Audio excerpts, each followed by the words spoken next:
My next guy is a guy that I just got caught hot to trot on here recently. I was late in the film session of checking this guy out.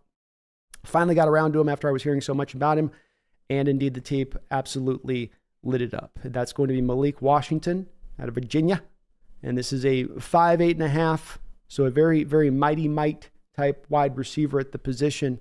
A guy that I think because of that lack of size might get lost in the shuffle.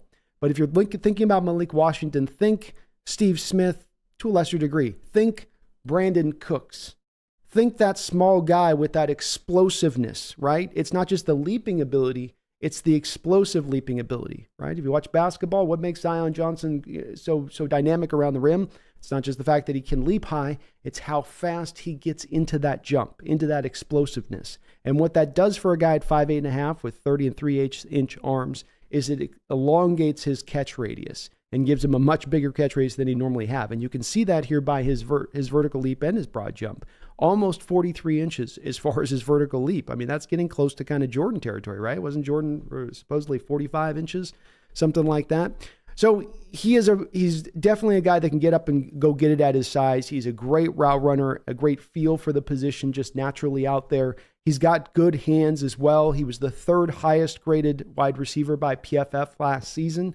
So he brings a well-refined role. He'll get in there and block at his size. Yeah, he's going to get thrown around at times, but he's definitely willing.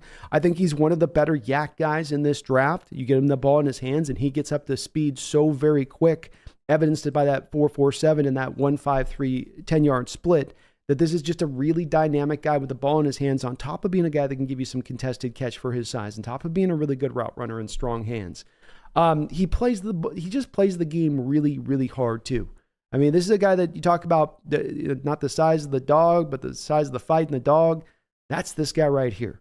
He's got a lot of that to his game, and you just feel his feisty and competitiveness. I don't like throwing out the Steve Smith kind of comps. I really don't, and he's not that good. But some of that same skill set that Steve Smith brought to play in his game is exactly what you get with Malik Washington. And again, a guy that I think gets lost in the shuffle because there's so many wide receivers in this draft through the first 3 rounds. Here's a guy that might dip on down through.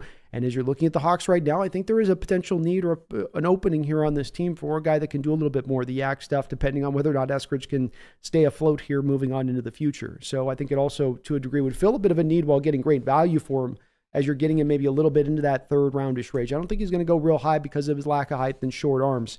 But boy, was he one of the funner tape watches for me as far as of any of the receivers in this past year. And 111 receptions last year, 1,384 yards, so almost 1,400 yards receiving. Quarterback play was all right for Virginia, but it wasn't like it was, he wasn't getting cats, Jason. He wasn't getting Jaden Daniels level of production. Or level of play from his wide receivers, or Michael Penix level of play from his wide receivers, or from his quarterback play. Sorry, not wide receivers, but from his quarterback play. So not to be undersold there. Malik Washington's a pretty solid guy that I like in this draft.